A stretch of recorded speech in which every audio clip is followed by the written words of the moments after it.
Terceiro e último vídeo, vamos prosseguir, amada família, amados e amadas, a crucificação e a morte de Jesus. Já fizemos a via sacra, via crucis, mas vamos explicar detalhado sobre a morte de Jesus. Jesus foi crucificado e morto por volta do ano 33 depois de Cristo. Após ser traído por Judas Iscariote, entregou aos principais sacerdotes. Acusado de blasfêmia, foi levado ao governador romano Pôncio Pilatos, que pressionado pela multidão, entregou Jesus à crucificação. Antes de ser pregado na cruz, Jesus sofreu torturas brutais, foi espancado, ridicularizado, açoitado, cuspido na cara, uma coroa de espinho foi posta na sua cabeça. Ele foi conduzido ao Gólgota, lugar da caveira onde foi crucificado entre os dois criminosos, que é o Calvário. Permaneceu na cruz por 6 horas, suportando dores intensas, zombarias e extrema desidratação. Mesmo assim, demonstrou amor e perdão, intercedendo por seus algozes e garantindo salvação a um dos ladrões crucificado ao seu lado direito. No momento de sua morte, fortes sinais sobrenaturais aconteceram. Houve um grande terremoto, o véu do templo se rasgou, a terra escureceu e muitos mortos ressuscitaram. Em meio a esse cenário tão triste, todos perceberam que Jesus não era um ser humano comum. O próprio centurião romano, que supervisionado a execução, reconheceu que Jesus era verdadeiramente o Filho de Deus. Ele era Deus encarnado, enviado para salvar e redimir nossos pecados. Sua morte fazia parte do propósito divino. Mas essa não foi o fim da história, amados e amadas. 3 dias depois, Jesus ressuscitou, vencendo a morte, garantindo a vida eterna a todos nós, todos aqueles que creem nele. O sofrimento de Jesus antes da cruz. Lembra que eu falei muito sobre o Getsemane? Na noite anterior à crucificação, Jesus foi preso, claro, interrogado pelo sumo sacerdote Caifás, que o acusou de blasfêmias. Os líderes religiosos decidiram entregá-lo a Pilatos, o governador romano, buscando uma sentença de morte. Pilatos, ao interrogar Jesus, não encontrou nele culpa alguma, mas pressionado pelo povo e pelos sacerdotes, cedeu e ordenou que Jesus fosse açoitado e crucificado. Jesus sofreu grande humilhação antes de ser crucificado. Ele foi açoitado cruelmente pelos soldados romanos, ridicularizado com uma coroa de espinho e um manto de púrpura, cuspido, golpeado e zombado publicamente. Após essa intensa tortura, foi forçado a carregar sua cruz até o Gólgota. O Gólgota é o morro onde ele foi crucificado, onde enfrentaria a sua execução.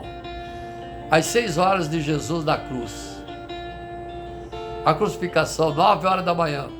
Atenção, amados e amadas. A Bíblia nos diz que Jesus foi crucificado às 9 da manhã. Depois de uma noite de tortura, os maus tratos, o corpo de Jesus estava bastante debilitado. Jesus foi crucificado ao lado de 2 ladrões. Na verdade, isso não aconteceu por acaso, mas foi o cumprimento de uma profecia dada a Isaías, capítulo 53, verso 12. Os soldados repartiram suas vestes, lançando sorte sobre sua túnica. Isso cumpriu a profecia do Salmo 22, verso 18. A multidão e os líderes religiosos zombavam dele, desafiando-o a descer da cruz, se realmente fosse o Filho de Deus. Jesus, porém, dizia: Pai, perdoa-lhe, porque não sabem o que fazem. Lucas, capítulo 23, verso 33 e 34. Mesmo em meio ao sofrimento, Jesus escolheu perdoar aqueles que o crucificaram. Jesus e os 2 ladrões. Ao lado de Jesus foi 2 ladrões também estavam sendo crucificados. Um deles roubava Jesus, mas o outro reconheceu a sua inocência e disse: Jesus, lembra-te de mim quando entrares no teu reino. Lucas capítulo 23, verso 42. Jesus lhe garantiu a salvação naquele mesmo dia. Eu garanto, agora você estará comigo no paraíso. Lucas capítulo 23, verso 43. Trevas sobre a terra, 12 horas, meio-dia.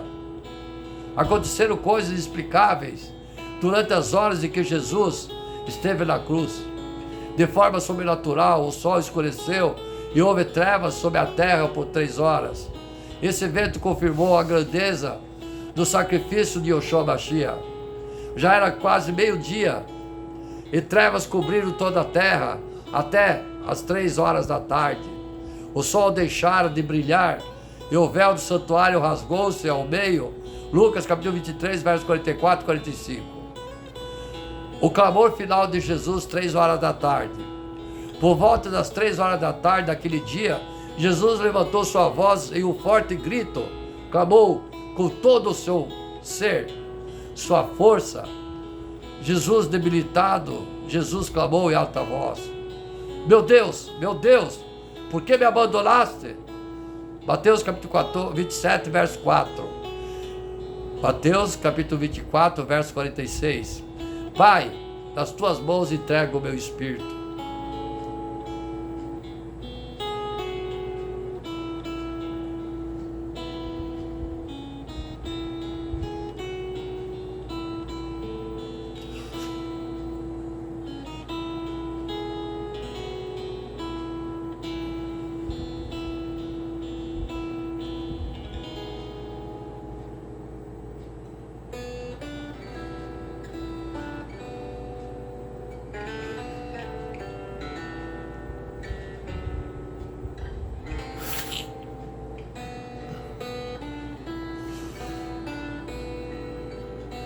Com esse grito, Jesus entregou seu espírito a Deus e morreu.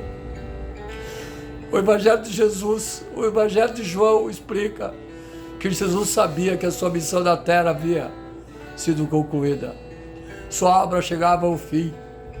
Com suas palavras últimas, ele deixou claro que tudo havia acontecido conforme a vontade do Pai. Sim, as vontades do nosso Pai. Os sinais sobrenaturais da morte de Jesus. Nos instantes que Jesus morreu, ocorreram eventos sobrenaturais impressionantes, como eu já falei lá em cima.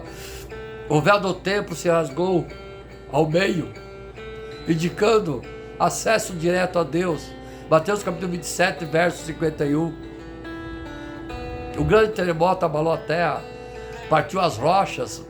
Mateus capítulo 27, verso 51 e 54. Os sepulcros se abriram e muitos mortos ressuscitaram. Sim. Mateus capítulo 27, verso 52 e 53. O centurião romano reconheceu que Jesus era o Filho de Deus. Marcos capítulo 15, verso 39. O significado da morte de Jesus para nós, para mim e para você. A morte de Jesus não foi um acidente, mas sim o plano divino da redenção da humanidade. Porque Deus tanto amou o mundo, que deu seu Filho unigênito para que de todo o que nele crê não pereça, mas tenha vida eterna. João, capítulo 3, verso 16. O sacrifício de Yeshua Mashiach nos garante perdão dos pecados, reconciliação com Deus, acesso com Deus, promessa da vida eterna. Pelo cumprimento dessa vontade, fomos santificados por meio do sacrifício do corpo de Jesus, oferecido uma vez por todos nós. Hebreus capítulo 10, verso 10.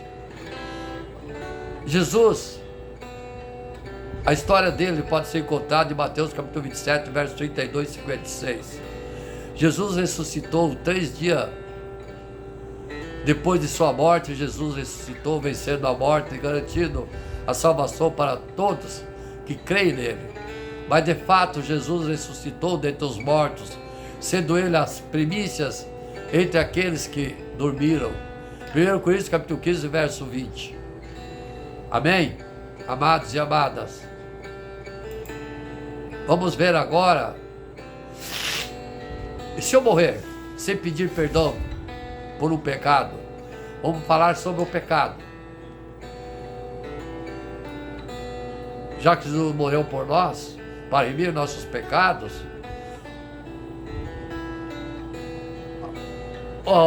se eu cometer um pecado, acontecer logo depois de eu morrer, sem pedir o perdão, o que acontece? A resposta é curta e certa. É que isso não altera de modo algum a condição do salvo. Um crente em Cristo que morreu sem confessar, pedir perdão e se arrepender de um pecado, permanece salvo, estará na glória de Deus. Podemos usar essa pergunta e esclarecer alguma coisa. Você peca mais do que pensa?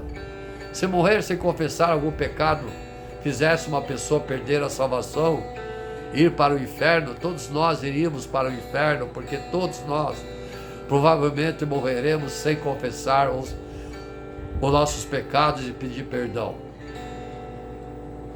Isso mesmo acontece com você que peca mais do que pensa. Cada segundo que você passa sem amar a Deus de toda a sua alma, entendimento e de todas as forças, que você está pecando ao quebrar o primeiro mandamento. Davi, por exemplo, pediu a Deus que o perdoasse pelos seus pecados ocultos, isso é, pecados os quais ele não tinha consciência. Esse certamente foi um dos motivos para que a primeira das 95 teses que está dita pelos profetas, arrependei-vos, certamente quer que toda a vida de seus crentes da terra seja um contínuo arrependimento. A maioria das pessoas só percebe o pecado mais grosseiro, como mentir, roubar, adulterar, mas o pecado se esconde como uma fina camada de poeira nos lugares mais insuspeitos. O pecado do orgulho, da cobiça, da vaidade pode se esconder até mesmo em nossas orações, louvores a Deus.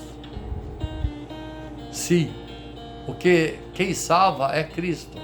Que fique claro, o nosso arrependimento, confissão e pedido de perdão não tem poder para nos salvar. Nós somos salvos através da morte de Cristo na cruz em nosso lugar. E é por causa do que Cristo fez que Ele pode salvar totalmente, que por Ele se chega a Deus. O arrependimento e a fé são a maneira de achegarmos a Deus. Sim, Cristo nos salva através da fé. Nós todos somos salvos pela graça da fé e pelas obras que fizemos enquanto estamos aqui no mundo. Se Jesus morreu por nossos pecados, então por que pedir perdão?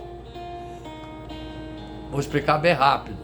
Ele morreu na cruz pelo pecado de Adão e Eva, que na religião católica chama esse pecado original, certo? Por esse pecado, querido, que ele morreu. Ele não vai morrer pelos pecados que você vai fazer. Ah, não, eu vou pecar porque Jesus já está pago, já a conta ele já pagou. Não. Certo? Então por isso que eu estou tentando explicar para vocês sobre o pecado, certo? Jesus nos salvou dos nossos pecados quando morreu na cruz, certo? Pecado de Adão e Eva, quando comeu a maçã lá no jardim do Éden. Então, por que precisamos pedir perdão? Obrigado a todos. Sim, temos que pedir perdão dos pecados que cometemos, amados e amadas, porque não podemos pensar porque Jesus morreu na cruz, está tudo pago, posso pecar à vontade. O Senhor que nos perdoa na cruz de Cristo, a relação entre o sacrifício de Jesus e o seu perdão, a graça não se opõe à justiça, não se opõe à justiça, antes se concretiza em atos de justiça. Como a santidade permeia todo o ser de Deus, não existe contradição intrínseca. Também em suas expressões, a base do nosso perdão é a obra expiatória de Cristo na cruz, coroado com sua ressurreição. Lucas capítulo 24, verso 45. Aqui vemos a perfeita santa graça e a justiça de Deus. O perdão dos nossos pecados ampara-se no sacrifício remidor de Cristo. O perdão para o menor das nossas ofensas custou a Cristo a sua oferta voluntária em nosso favor, envolvendo todos os seus sofrimentos na morte da cruz. Sem a obra de Cristo, não haveria perdão dos pecados para nós. Porque após a morte da cruz, nós tivemos acesso direto a Deus. Mas o pecado que Ele nos perdoou e nos redimiu foi o pecado lá de Adão e Eva, que nos deu o livre-arbítrio de amar a Deus, e se pecar, deu-nos a condição de pedir perdão e ser perdoado a Deus. Sim, no qual Jesus temos a redenção pelo seu sangue, a remissão dos nossos pecados, segundo a riqueza da sua graça. Efésios capítulo 1, verso 7. Antes, sede uns para com os outros benignos, compassivos, perdoando-vos uns aos outros, como também Cristo vos perdoou. Efésios capítulo 4, verso 32. Sendo justificado gratuitamente por sua graça, mediante a redenção de que há em Cristo. Romanos capítulo 3, verso 24. E é por isso que o perdão concedido por Deus, Pedro, quando anunciava o Evangelho à casa de Cornélio, relembra o ministério de Jesus Cristo e a missão conferida à igreja de pregar a mensagem de Cristo. Atos capítulo 10, verso 36 e 42. Dele todos os profetas dão testemunho de que, por meio de seu nome, todo aquele que nele crê, recebe remissão dos seus pecados. Atos capítulo 10, verso 44. Capítulo 10, verso 43. A relação é evidente entre a obra de Cristo, a fé e o perdão. Paulo, descrevendo a obra de Cristo em nossa salvação, resume: Ele nos libertou do império das trevas e nos transportou para o reino do Filho do seu amor, no qual temos a redenção, a remissão dos pecados. Colossenses capítulo 1, verso 13 e 14. O próprio Senhor Jesus, nas instituições da ceia, estabelece a relação entre o seu sangue ali simbolizando a nossa expiação. A seguir tomou um cálice e, tendo dado graças, o deu aos seus discípulos, dizendo: bebei dele todos, porque isso é meu sangue, o sangue da nova aliança, derramado em favor de muito, para a remissão dos vossos pecados. Mateus capítulo 26, verso 27 e 28.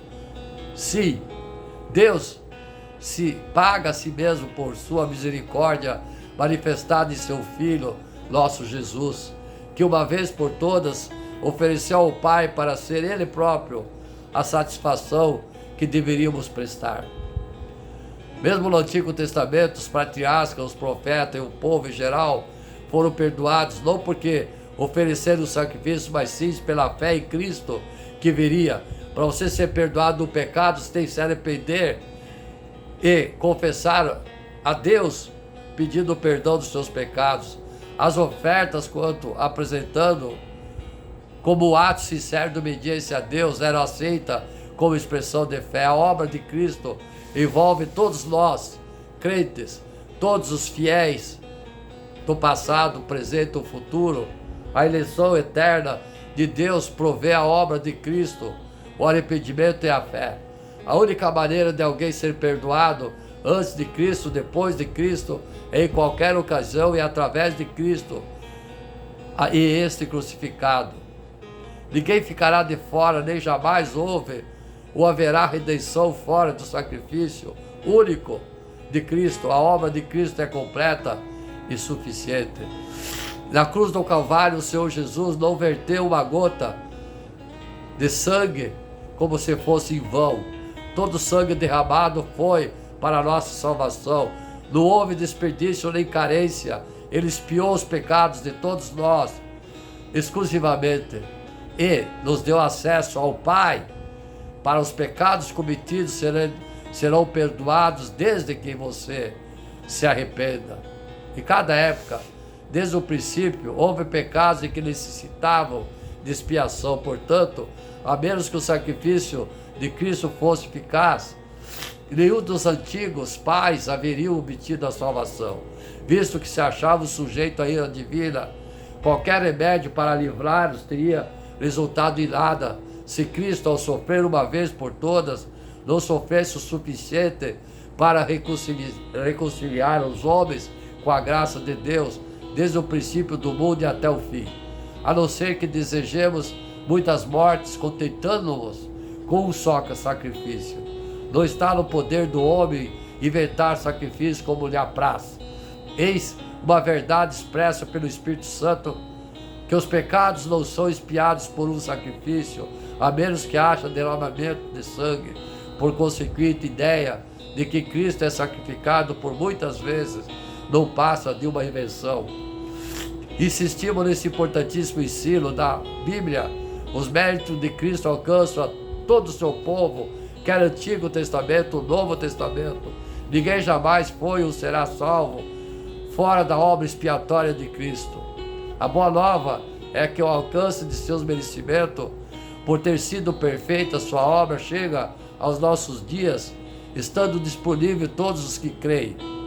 Todos aqueles que por quem Cristo morreu serão salvos. A igreja, composta por pessoas que foram alcançadas por essa graça, é agente dessa mensagem. Tudo que o Senhor tinha feito e sofrido para adquirir a salvação para os humanos pertencia tanto aos crentes do Antigo Testamento como nós. E de fato eles tinham o mesmo espírito que nós temos, pelo qual Deus regenera os seus para a vida eterna. Portanto, como vemos que o Espírito de Deus quer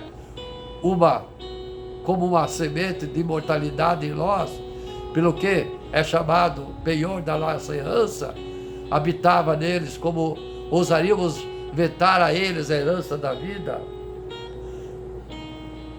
Foi isso que desejamos sustentar, isso é, que todos os santos a respeito dos quais vemos na Escritura foram escolhidos por Deus desde o princípio do mundo, têm sido participantes conosco das mesmas bênçãos que nos são dadas com salvação eterna. Paulo nos diz que o triunfo de Cristo em nós perdoar, concedendo-nos a vida, foi manifesto no Calvário, na cruz. E vós outros que estáveis mortos pelas vossas transgressões e pela incircuncisão da vossa carne, vos deu vida eterna com ele, perdoando todos os nossos delitos, tendo cancelado o escrito de dívida que era contra nós e que constava de ordenança, o qual nos era prejudicial, removeu-o inteiramente e cravando-o na cruz e despojado os principados e potestades, publicamente expôs ao desprezo, triunfando deles na cruz. Colossenses capítulo 2, verso 13 e 15. A mensagem enfatiza, não é que Deus está disposto a perdoar o fato do Calvário, mas é que Deus perdoa por meio da morte de Jesus. E que Deus fez a morte de Jesus que produz o perdão para nós, como eu já disse. Ele perdoou, deu acesso. Temos acesso a Deus, pedir perdão pelos nossos atos, erros, e o pecado é a morte. O Calvário não é meramente uma proclamação, um anúncio de amor de Deus. É da sua prontidão para perdoar. É Deus mediante o que Ele fez em Cristo, por meio dele na cruz do Calvário, criando o meio pelo qual Ele pode reconciliar-nos com Ele. Em Cristo nós obtivemos a justificação e o perdão. A justificação, o ato judicial onde Deus declara já não haver culpa em nós, porque nossos pecados foram pagos. A lei foi cumprida. O perdão é o ato soberano pelo meio do qual Deus livremente determina não aplicar as sanções da lei aos pecadores. Portanto, a justificação traz consigo o perdão e outros elementos tais como reconciliação, paz. Portanto, nunca é demais insistir no ponto de que o perdão que nos vem pela graça custou alto preço para o nosso Salvador Jesus, o seu precioso sangue derramado na cruz, graça e o benefício das obras de Cristo. Sem derramamento de sangue não há remissão. Hebreus capítulo 9, verso 22. O sangue de Jesus, seu Filho, nos purificou de todo o pecado. 1 João capítulo 1, verso 7. Pecado de Adão e Eva. A paz flui da justificação, sendo aquelas primícias. Deus nos declara justo em Cristo, perdoando todos os nossos pecados, promovendo assim a paz. Perdoando nossos pecados, que haja arrependimento. Por isso, já não há condenação para todo aquele que estão em Cristo. Romanos capítulo 8, verso 1. Se você está em Cristo, você não é pecador. Você não está com pecado.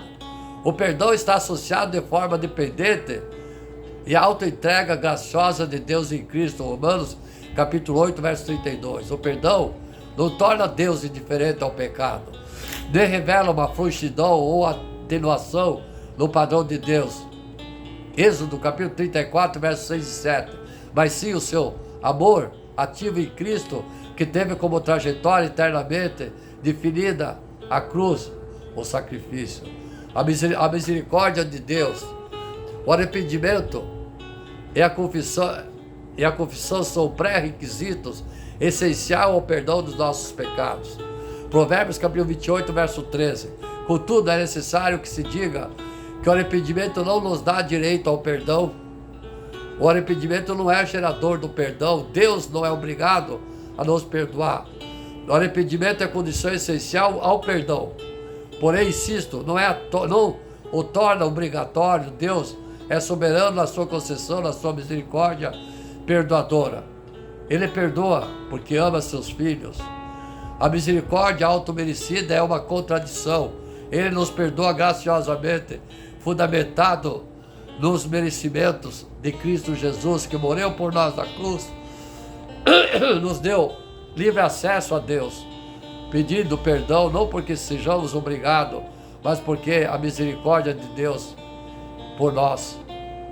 Ele olha para o nosso estado de miséria espiritual e livremente se compadece de nós e nos alivia, nos perdoando os pecados, apagando toda a nossa iniquidade.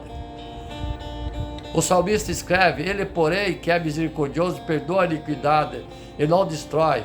Antes, muitas vezes, desvia sua ira e não dá largas a toda a indignação. Salmo 78, verso 38. Daniel, em sua oração, tem a mesma percepção. Inclina, ó Deus meu, os teus ouvidos e ouve, abre os teus olhos e olha para a nossa desolação e para a cidade de que é chamada pelo teu nome, porque não lançamos as nossas súplicas perante a tua face, fiados em nossa justiça, mas em tuas muitas misericórdias. Daniel capítulo 9, verso 18. O amor de Deus. Deus nos perdoa porque nos ama. Sim, o seu amor não encontra motivos em nós para amar. Todavia Deus, que é amor, nos ama porque resolveu nos amar, perdoados pela morte de Jesus na cruz, que remiu os pecados. Em outras palavras, Deus jamais encontrará em nós algo digno do seu amor, senão que Ele nos ama porque é bondoso e misericordioso. Jó, capítulo 3, verso 16. O perdão de Deus jamais poderá ser compreendido sem consideração devida do seu amor eterno e imutável. Jesus mesmo nos ensinou: aquele a quem pouco se perdoa, porque pouco ama. Lucas, capítulo 7, verso 47. O seu perdão fundamenta-se no seu amor, que é soberanamente livre e invencível. Deus não se fez cativo do seu amor. O amor que Deus está sempre em perfeita harmonia com os seus demais atributos. A cruz revela a gravidade da nossa ofensa a Deus, a majestade de Deus, também a grandiosa, imensurável e incompreensível do seu amor. Sim, a medida do amor humano e divino é o quanto Ele dá. Por esse perdão, o amor de Deus é imensurável, porque tanto a grandeza da dádiva quanto o seu custo estão além da nossa compreensão, todos paralelos humanos são insuficientes, todas as comparações inadequadas. Por isso, Paulo apresenta como prova cabal do amor de Deus por nós o fato da encarnação, da morte de Cristo em nosso favor. Deus prova, a evidência mostra o seu próprio amor para conosco, pelo fato de ter Cristo morrido por nós, sendo nós ainda pecadores. Romanos capítulo 5, verso 8. O perdão é a obra exclusiva de Deus e dom de Deus. Sim, amados e amadas. Então, eles abriram o entendimento para compreender as Escrituras. Ele disse assim: está escrito que Cristo havia de padecer e ressuscitar dentre os mortos no terceiro dia, e que seu nome se pregasse arrependimento para a remissão dos pecados a todas as nações, começando de Jerusalém. Lucas capítulo 24, versos 45 e 47. O qual foi entregue por causa das nossas transgressões e ressuscitou por causa da nossa justificação. Romanos capítulo 4, verso 25. E se Cristo não ressuscitou, em vão é a nossa fé, e ainda permanecei nos vossos pecados. 1 Coríntios capítulo 15, verso 17. Ele morreu por todos, mas os que vivem não vivam mais para si mesmo, mas para aquele que por eles morreu, ele ressuscitou. 2 Coríntios capítulo 5, verso 15. A ilusão mais perigosa de todos é o faraísmo, essa verdadeira barreira de Cristo. Toda a rejeição, graça de Deus toma essa forma. Aqueles que recusam o perdão gratuito de Deus por meio de Cristo, fazem isso porque acham que não precisam desse perdão. Eles não admitem que são pecadores. Eles negam que estejam desesperadamente perdidos. Sim, amados e amadas. Jesus morreu para nos dar perdão de todos os pecados, também os nossos pecados futuros. O que isso significa? Não. Jesus morreu, acabei de dizer 3, 4 vezes. Morreu pelo pecado de Adão e Eva para nos dar acesso ao Pai, a Deus, para os nossos pecados serem perdoados. Todos nós somos pecadores e vamos pecar hoje, amanhã e sempre. Sim, não importa o pecado, eles foram perdoados por Jesus que morreu por eles. Ou você quer dizer que ele morreu em vão? Eu não quero dizer isso, amados e amadas, porque ser entendido assim, Jesus não era um cartão de fuga. Não. Jesus morreu por nós na cruz para a remissão dos nossos pecados. E vou dizer para vocês novamente, pela 4ª vez: filhos, Jesus morreu porque o Pai estava irado, Deus estava irado, certo? Por causa de Adão e Eva que pecaram e foram expulsos do paraíso. Então Deus veio ao mundo como filho para viver como humano e morrer para que nós tivéssemos acesso a Deus, livre-arbítrio, por consequência do pecado de Adão e Eva, que estávamos mortos, e Deus não aceitava nem conversar com nós. Hoje, com a morte que remiu nossos pecados, Jesus, que morreu por nós, ele aceita você errar, você pecar, pedir perdão, se arrepender, certo? Entenderam? Finalizando então essa pregação, espero que tenha sido transmitido para o seu coração a palavra ditada sobre a morte de Jesus na cruz. E nesse momento, a todos, convoco a todos que estão ouvindo essa palavra e que aceitam, reconhecem que Jesus nasceu, morreu na cruz e ressuscitou no terceiro dia, está à destra no trono dos céus. Aqueles que estão acometidos de doenças, enfermos, estão em estado de coma, se arrependam dos seus pecados e tome posse da cura da sua doença, que te aflige, pela morte de Jesus na cruz, que vamos comemorar agora. Reconheça, se arrependa dos seus pecados e toma posse da cura em nome de Jesus. Glória a Deus nas alturas, paz na terra aos homens de boa vontade. Glória ao Pai, glória ao Filho, glória ao Espírito Santo. Amém.